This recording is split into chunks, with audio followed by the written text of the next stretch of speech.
Abaty am'Ritsa Leonard. Zo de tana la paray. Ampifaly anareo tonga indray ity le andro andro iray tena milaya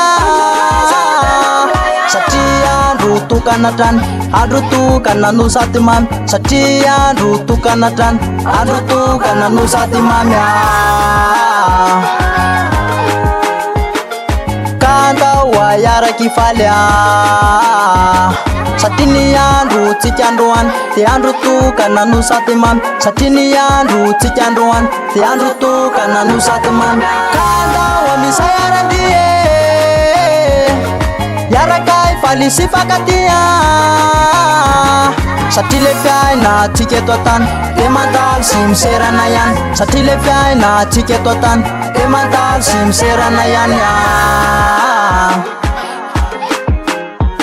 fa ireo fijaliana sy tomany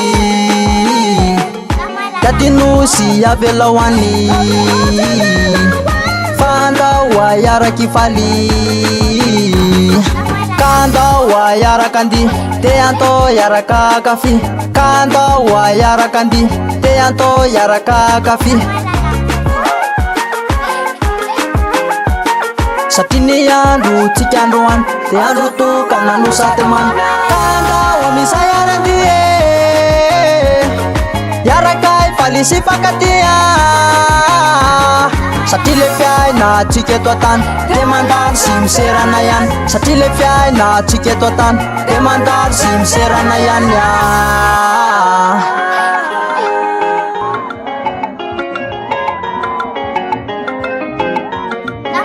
etseo any vatanao te afimandia atao fotry sao te etseo any vatanao te afimandia atao fotry sao satria ny andro tsika androany de andro tokana no sady mamy satria ny andro tsika androany de andro tokana no sady mamy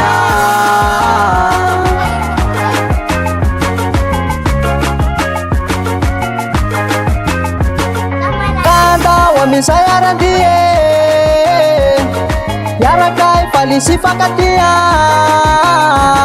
satria le fiaina tsika eto antany de mandalo sy miserana ihany satria le fiaina tsika eto antany de mandalo sy miserana ihany